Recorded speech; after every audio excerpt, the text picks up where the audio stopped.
नमस्कार प्यारे बंधु, चलिए सच जानते हैं। ये कहानी उस मिट्टी से है जिन्होंने दुनिया को आर्यभट्ट का शून्य दिया, चाणक्य की नीति दी और बुद्ध का एक ज्ञान दिया। ये उस मिट्टी की कहानी है जिसने सूरवीरों को पैदा किया, सम्राट चंद्रगुप्त मौर्य से लेकर के सम्राट अशोक तक, जिनकी गिनती आज दुनिया के सर्वश्रेष्ठ सम्राटों में होती है। ये कहानी है बिहार की, इस महान धरती की एक ऐसी शख्सियत से जुड़ी है जिनके रगों में अपने पुरखों की सेवा की विरासत जुड़ी है, जिनके दिल में बिहार के लिए कुछ कर गुजरने की जुनून है और उनके आंखों में एक ऐसी बिहार की सपना है जो एक बार पुनः दुनिया को रास्ता दिखाए। ये कहानी है संघर्ष की, संकल्प की, एक ऐसे नेतृत्व की जो जमीन से जुड़ी हुई है, लगातार कार्रवाई करती है और जनता के भलाई के लिए हम हॉस्पिटल बनाए हैं। इतना बड़ा इंफ्रास्ट्रक्चर, इतने डॉक्टर हम जनता के भलाई के लिए लगाए हैं। ये कहानी है बिहार के उप मुख्यमंत्री सम्राट चौधरी की। आइए उनके राजनीतिक सफर को करीब से जानते हैं, जो आज बिहार की उम्मीद बन चुकी है। तो प्यारे बंधु, हमारे बुजुर्ग कहते हैं कि इंसान की जड़ें जितनी गहरी होती है वो उतना ही ऊपर उठती है। सम्राट चौधरी की जड़ें बिहार के मुंगेर जिले की लखनपुर गांव से है, जहां उनका जन्म 16 नवंबर 1968 में हुआ। वहां एक ऐसे घर में वे पले बढ़े जिसमें राजनीति पेशा नहीं बल्कि एक मिशन था। उनके पिता शकुनी चौधरी एक ऐसे शख्स थे जिन्होंने फौजी बनकर देश के सरहदों की रक्षा की, फिर राजनीति में आकर 7 बार विधायक और सांसद के तौर पर जनता के हक की लड़ाई लड़ी और उनकी मां स्वर्गीय पार्वती देवी तारापुर की विधायक रही और अपना पूरा जीवन समाज की भलाई में लगा दिए। आज बिहार सरकार उनकी जयंती राजकीय सम्मान के साथ मनाती है। यह इस बात की सबूत है कि उनका परिवार ने बिहार को क्या क्या दिया। सम्राट चौधरी ने बचपन से अपने घर में लोगों का आना जाना देखा और उन्होंने देखा कि उनके पिता कैसे जनता के दुखों को अपना दुख समझते हैं। यही वो संस्कार थे जो उनके दिलों में उतर गया और उन्हें हमेशा याद दिलाते रहते हैं कि नेता की जगह जनता के बीच में होती है, उनके दिलों में राज करना होता है। 1990 की दशक बिहार एक बड़े बदलाव की दौर से गुजर रही थी और उसी दौरान सम्राट चौधरी ने बिहार की सक्रिय राजनीति में अपना पहला कदम रखा। उनकी आंखों में सपने थे और दिल में कुछ कर गुजर जाने की जज्बा। उनकी मेहनत और लोगों से जुड़ने की कला ने बहुत ही जल्द सबका ध्यान अपने ओर खींचा। महज 30 साल के उम्र में उन्हें बिहार सरकार में कृषि मंत्री जैसे बड़ा पद मिला। यह एक नौजवान पर बहुत बड़ा भरोसा था। इसके बाद पुनः 2 बार 2000 में और फिर 2010 में परबत्ता के जनता ने उन्हें विधायक चुना। 2010 की जीत को याद रखना बेहद जरूरी है। उस बार एक तरफा चुनाव हो रही थी, जहां एक तरफ बड़े बड़े राजनेता चुनाव हार रहे थे, वहीं सम्राट चौधरी ने अपनी जीत पक्की की थी।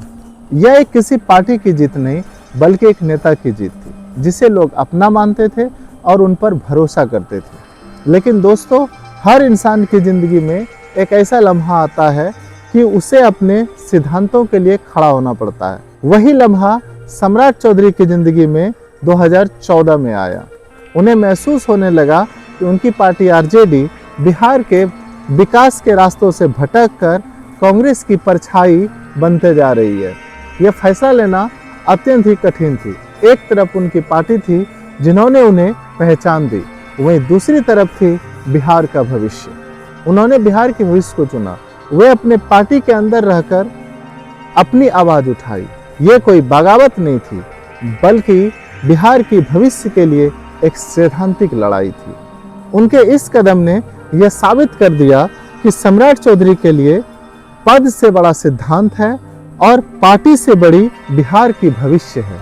एक सच्चा नेता वही होता है जो कुर्सी पर बैठकर लोगों पर हुक्म नहीं चलाता बल्कि लोगों की जिंदगी बदलने का हर संभव प्रयास करते हैं। सम्राट चौधरी ने अपने मंत्री पद पर इस बात को हमेशा याद रखा।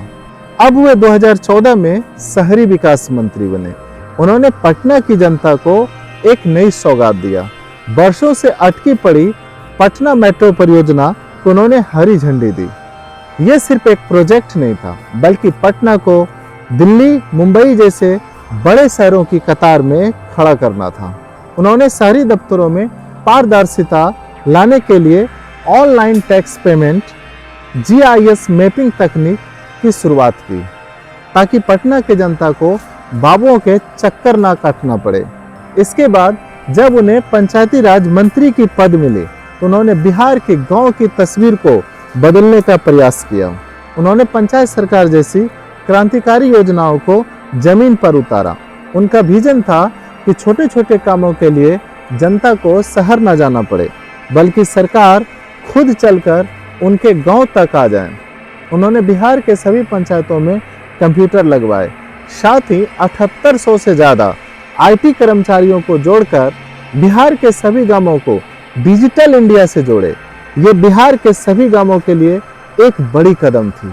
वर्ष 2018 में सम्राट चौधरी ने PM मोदी के सबका साथ सबका विकास की नारों से प्रभावित होकर उन्होंने बीजेपी का हाथ थामा, क्योंकि उनका मानना था कि जब तक बिहार को केंद्र की सहायता नहीं मिलेगी, तब तक बिहार की विकास होना संभव नहीं है।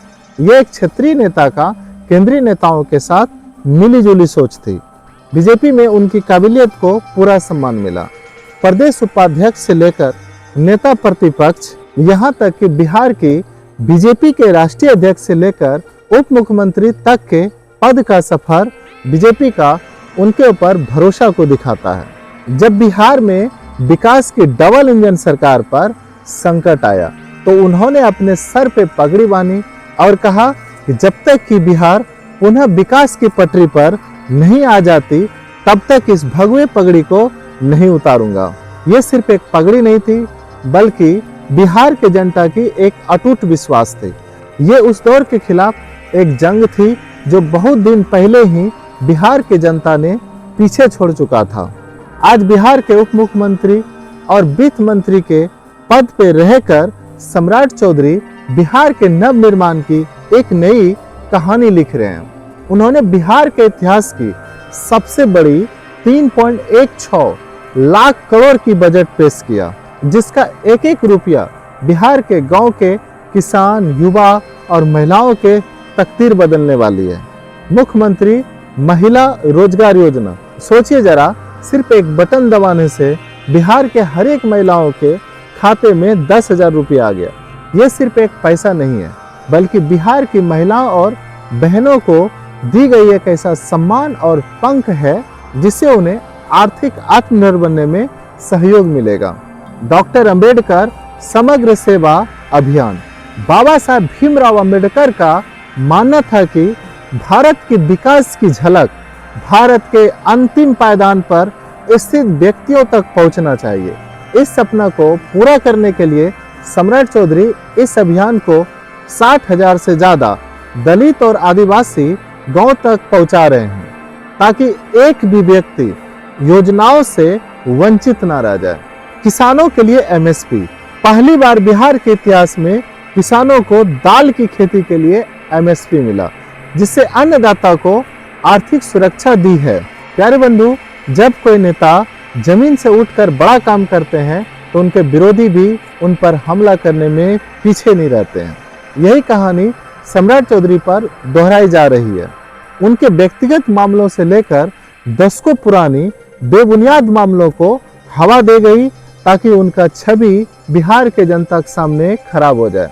लेकिन सम्राट चौधरी एक चट्टान की तरह खड़े रहे। उन्होंने हमेशा कहा कि राजनीति में सच्चाई और नैतिकता ही सबसे बड़ी हथियार है। उन्होंने उन दिनों को भी याद दिलाया जब RJD सरकार ने उनके परिवार के 22 सदस्यों को राजनीतिक दुश्मनी के आधार पर जेलों में डाल दिए।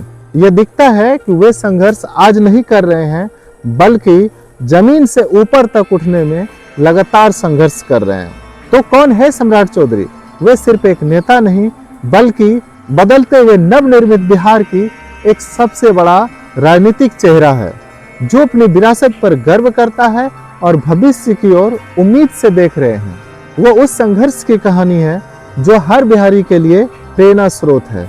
वह एक ऐसा नेता जिन्होंने हर एक पद को बिहार की सेवा का अवसर बताया, एक ऐसा योद्धा जो हर एक राजनीतिक तूफान के बाद मजबूत होकर निकला, और एक ऐसा सेवक जिसका मात्र एक सपना है बिहार की खोई हुई शान को वापस दिलाना और भारत की तेजी से विकसित होने वाले राज्यों की सूची में सबसे आगे खड़ा करना। सम्राट चौधरी एक नाम, एक विजन, एक मिशन और बिहार के उज्जवल भविष्य का दृढ़ संकल्प। तो प्यारे बंधु, बिहार के एक स्वच्छ और नैतिकवान नेता को लेकर हमारा विचार है। आपको यह विचार कैसी लगी, प्लीज आप कमेंट बॉक्स में कमेंट करें। और हाँ, यदि आप चाहते हैं कि बिहार का भविष्य उनके हाथों में दे तो इस वीडियो को शेयर भी करें। धन्यवाद।